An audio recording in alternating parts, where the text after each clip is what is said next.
question that fans have been discussing and debating ever since the final part of Chapter 2 was released. Who did you vote for in the second main game? Sou or Kanna? There are many reasons why a player would choose one over the other, but this video isn't dedicated to discussing those reasons. Today, we're going to talk about why the Kanna route is the better one out of the two. Now, before you hit dislike and exit this video, let me explain. It's not that I think Kanna is the better character or person, nor do I think you'd have to be heartless to vote for her over Sou. When I say the Kanna route is the better one, I mean that it's better from a narrative standpoint.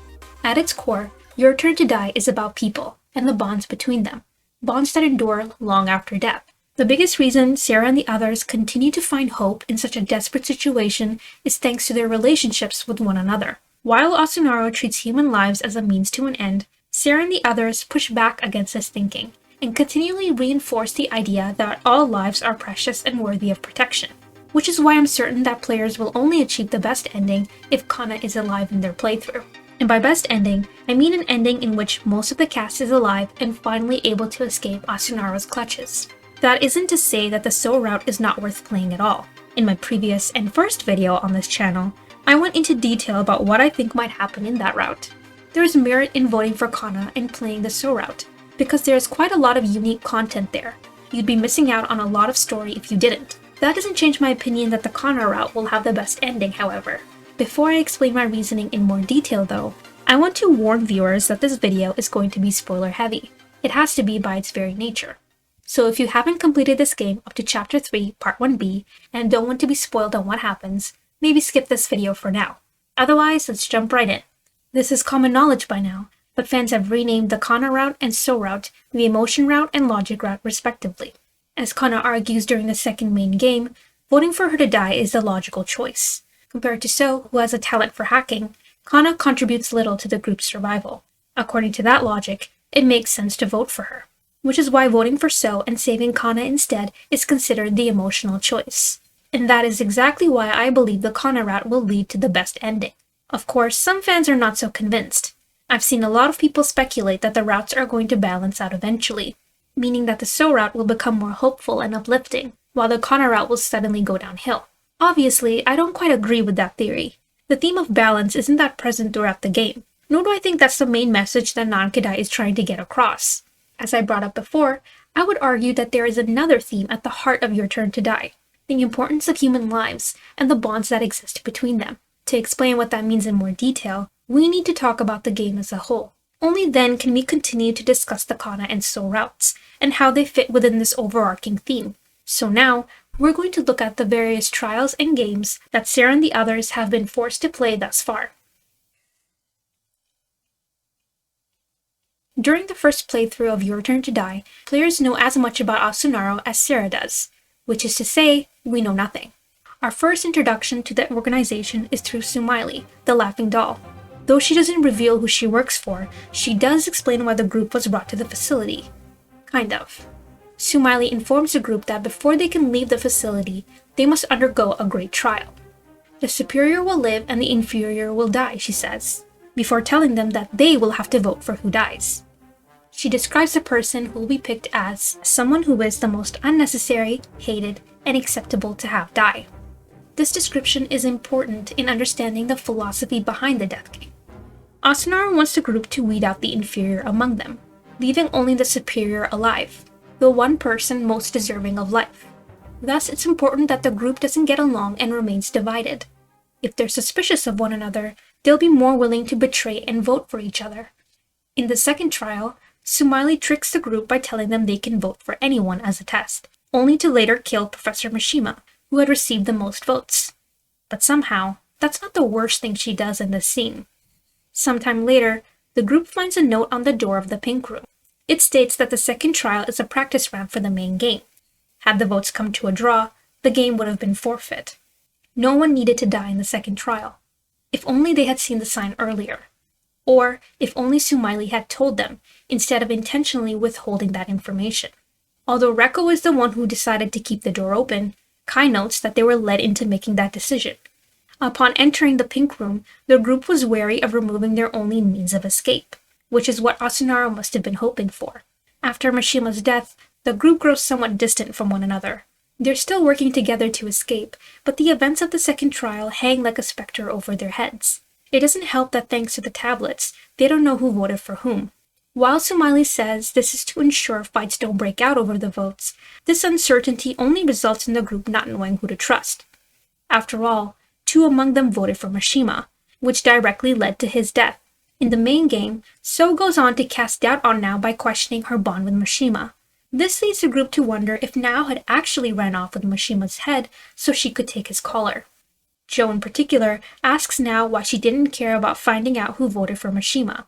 They caused his death, so shouldn't she want to know their identity? This is when Reko intervenes and reveals the truth. Just before the vote, Mishima pulled Nao aside and instructed her to vote for him. Instead of voting for Nao like he said he would though, Mishima voted for himself out of a desire to protect his student. Mishima's death wasn't caused by the ill intentions of someone in the group. It was a conscious and deliberate choice made by Mishima. The events of the second trial set the tone for the rest of the game. Time and time again, Sarah and the others are subtly manipulated by Asunaro into being hostile towards each other and questioning everyone's motives. However, the group ultimately rises above these attempts at creating a divide between them. They're saved by the bonds they've cultivated, before and during the death game, and there are countless more instances of this throughout Your Turn to Die. Let's return to the first main game. During the discussion portion, Kyutaro states his intention to vote for the weakest members of the group, those who haven't contributed anything. He names Kanna, Gin, and Nao, who just so happen to be among the youngest of the group as well. Kyutaro is shown to be someone who is self-serving and focused on his own survival. He makes logical decisions which prioritize his well-being, first and foremost, such as when he refused to vote for Sarah to be the challenger in the Russian roulette, on the basis that he couldn't trust a high school girl to handle a gun. It isn't a coincidence that his line of thinking echoes Sou comment on how to play the main game. According to her, the group should get rid of the inferior, those who are the most unnecessary, hated, and acceptable to have die. Similarly, Kyutaro targets the people who he views as the biggest burdens and the most weak. Their deaths won't negatively impact the group's survival, in his eyes. If anything, their elimination will make the group stronger. The person who gets the most votes is Kai, however. During the discussions, it's revealed that he had known about the death game before it had even started. Worse, from the emails that Sou uncovered, he seems to have been involved in it. Kai had tried to keep this damning information under wraps by threatening Nao into hurting Sou and stealing back his laptop. But he failed, since Sou had already read the emails and knew what he'd done. After learning of this, the group loses whatever trust they had in him. The fact that he was a sage only sealed his fate. Logically, it makes sense to vote for Kai. Not only is he a traitor to the group, but he's the only one who can be considered safe to vote for. Unlike the Sacrifice or the Keymaster, there's no penalty for voting for the Sage. However, by voting for Kai, the group is only following Asunaro's will.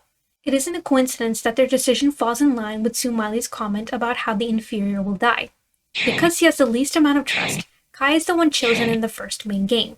To the group, his death is more acceptable, because he's the most unnecessary and hated person among them. This decision is criticized later on. When they examine the laptop, Sarah and the others find out that Kai hadn't been a traitor. He was loyal to the Chidoans and actively working against Asunaro. Kai was actually trying to warn Sarah just before he was kidnapped and forced to participate in the death game. In reality, he was just as innocent as the others.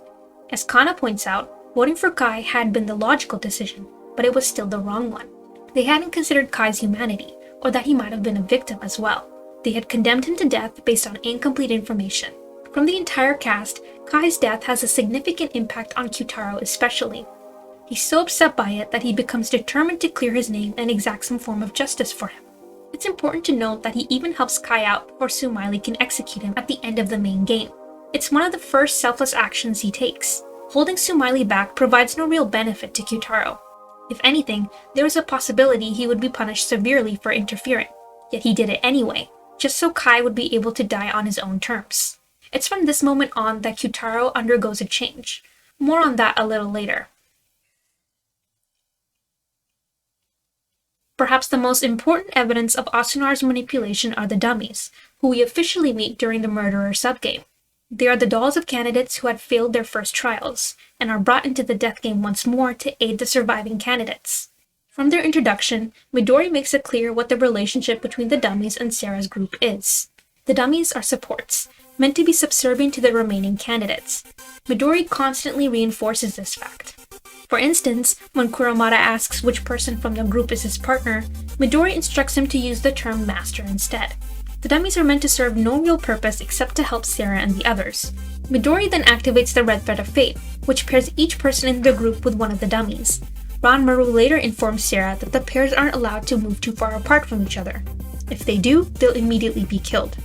When she's understandably shocked by this information, he adds that only the dummies will die. After all, the candidates still have to progress to the next main game.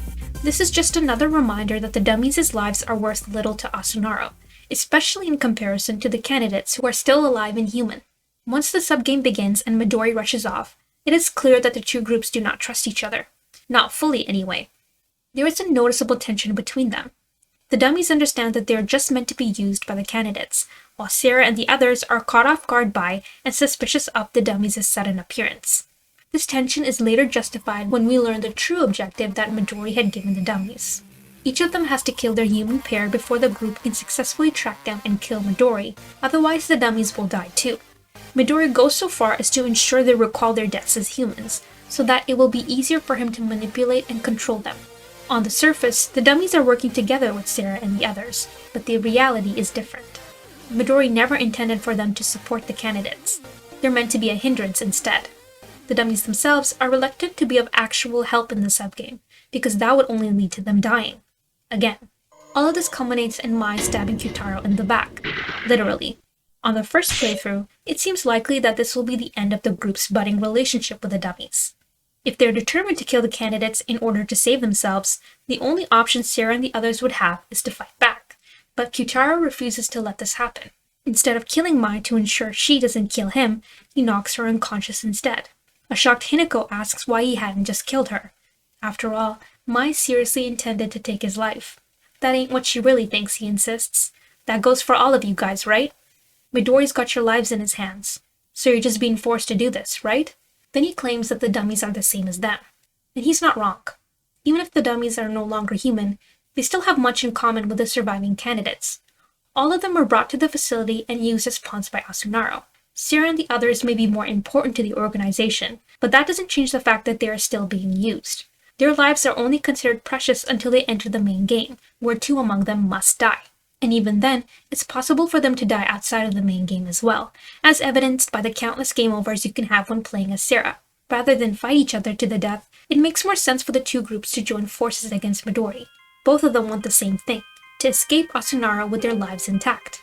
Kyutaro realizes this, which is why he extends a hand to the dummies. Even if they currently have no way of defeating Midori, he doesn't want to kill them in order to survive. By insisting that they trust in one another and work together, Kyutaro finally rejects Sumali's words from the second trial. He doesn't treat the dummies as subservient or as a means to an end. He approaches them as equals, giving their lives the same value as his own, even if they aren't human. In this moment, as Sarah notes to herself, he is no longer preoccupied with just his own survival. Kyutaro wants to escape, to win, with the others. And that includes the dummies. I should add that it isn't just Sarah and the others who grow to care for the dummies. Throughout Part 1 of Chapter 3, Nankadai has been developing the dummies as characters, as well as their dynamic with the group. Us players aren't meant to see them as side characters that are easily disposable to the plot. Their lives are supposed to be just as valuable to us as Sarah and the others is. We're even tasked with protecting them, seeing as our actions determine whether they survive or die. Their lives may be of little consequence to Asunaro, but they are important to both the main cast and us players. It takes some more time, but the dummies eventually come to trust Sarah and the others, so much so that they're even willing to enter the coffins for the banquet. Although most of them die as a result of this decision, that doesn't take away or lessen the bonds they have forged. Those bonds, at least, will live on.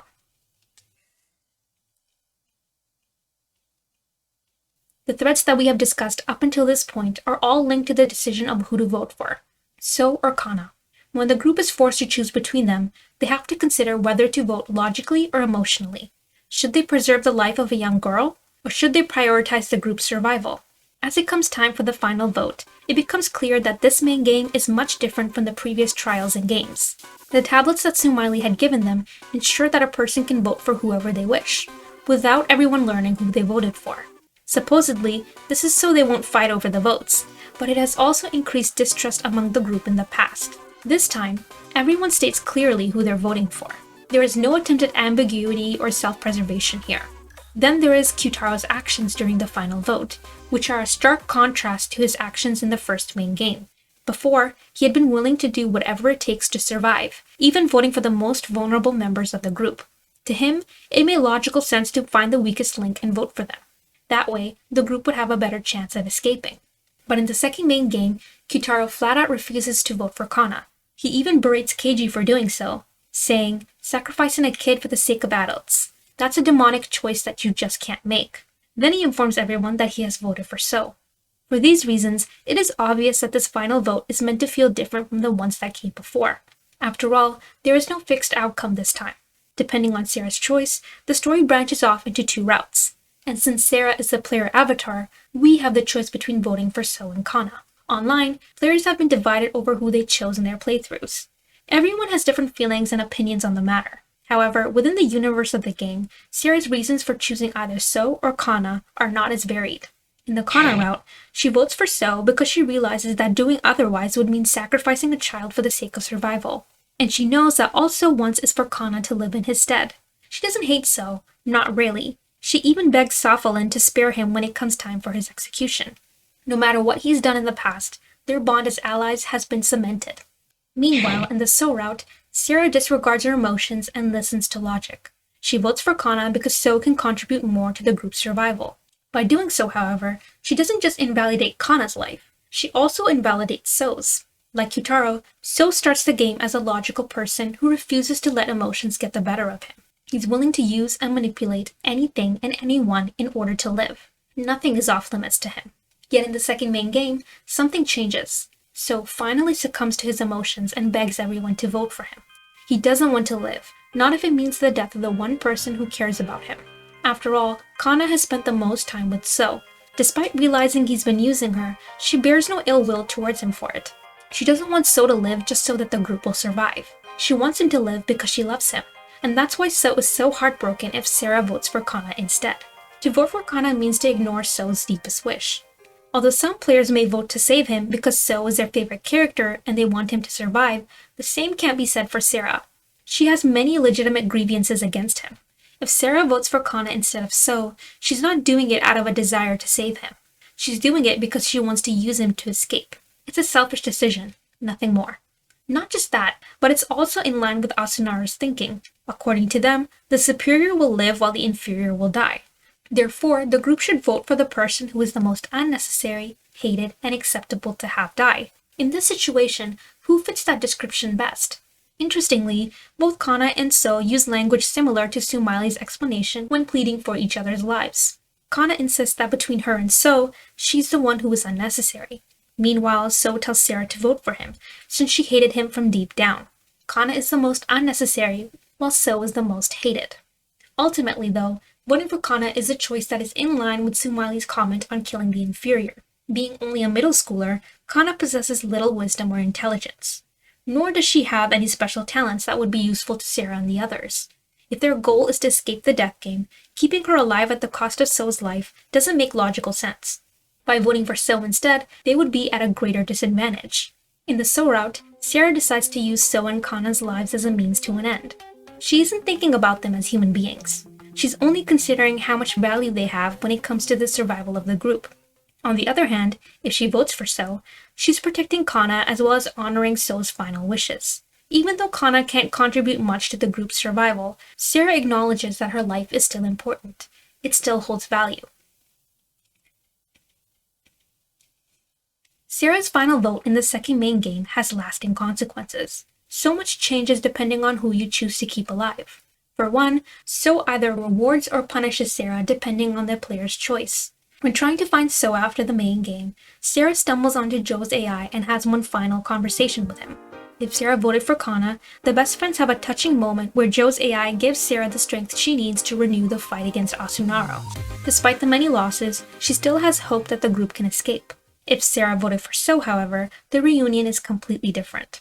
Joe's AI blames her for everyone's deaths and accuses her of only caring about herself. Unable to bear these accusations, Sarah forgets all about Joe in an effort to remain sane. The ripples from that final vote don't end there. In the next chapter, the Kanna route features a Sarah who is selfless and refuses to give up, intent on escaping with everyone. Meanwhile, in the Sou route, Sarah becomes prone to selfish thoughts of betraying the others so that she can survive the death game. As a result of these contrasting loyalties, Sarah either encourages Ranmaru to believe in the group or manipulates him into killing the remaining Yabusabi sibling. This interaction has a profound effect on Ranmaru and decides the spirit of the group as they enter the banquet. Either they're hopeful about the battle ahead or still stunned by Ranmaru's betrayal. Kanna and Sou are also deeply impacted by Sarah's decision. If she's alive, Kanna grows from the events of the second main game. Before, she was determined to sacrifice herself to save her loved ones. Now, she wishes to honor Kugie and Sou's memory by preserving the life they gave theirs to save. Her newfound optimism and strength leads to her connecting with Kurumada, who is initially standoffish towards the others. But if Sou's alive, he is hell-bent on getting revenge for Kanna's death. He becomes completely detached from everyone else. This is evidenced by the fact that he cares little about Ranmaru killing the remaining Yabusabi sibling. Not to mention that he and Kurumada don't have the bond that Kanna and Kurumada do. He just wants to ensure that the others regret killing the one person that he loved. Throughout Your Turn to Die, Nankadai has made it clear how important human lives and the bonds between them are. But she must sacrifice himself to save Now, despite the fact Asunaro brought her into the game to be his helper. Kyutaro is introduced as a person who prioritizes himself, only to place the lives of others above his own. The dummies are no longer human, yet Sarah and the others view them as their equals anyway. Asunaro may only treat their lives as a means to an end, but the group constantly resists this way of thinking. Which is why I don't agree with the theory that the routes will balance out in the game's final part. It might be shocking, and it might be a twist, but it won't make sense from a narrative perspective. Sarah and the others would essentially be rewarded for sacrificing Kanna to save themselves. And that goes against the themes that Nankadai has been working towards this entire time. Put this way, the Sou route is meant to be a dark mirror to the Kanna route. It's the worst case scenario, a tragedy that could have been avoided had the group just chosen differently. It's important that the life of a young girl is the major turning point in the group's ultimate fate. Before I end this video, I just wanted to say a few quick words about this video essay as well as the future of this channel.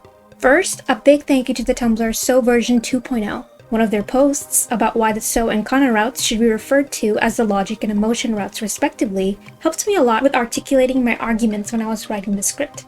I also brought up a few points that they made in their post when discussing the Sou and Kanna routes. I've put a link to that analysis in the description, since it was definitely a source of inspiration for this video essay. Be sure to check it out if you're interested. Next, about future videos. At the moment, I'm focusing solely on Your Turn to Die. I'm not planning on branching out to other media just yet. Now that I've looked at some theories and themes, I want to focus a bit on character analysis. First up are Kyutaro and Now, who I believe have completed their character arcs. If you've gotten this far, leave a comment and let me know who you'd like to see a video for first. That would be very helpful. Finally, I am so sorry for how long this video took. I genuinely wasn't expecting it to take this long.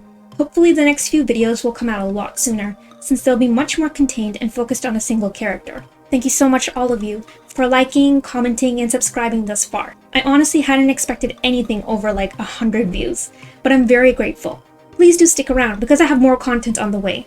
And that's all for this video. If you have any thoughts, leave them in the comments below, as well as like and subscribe if you want to see more from me.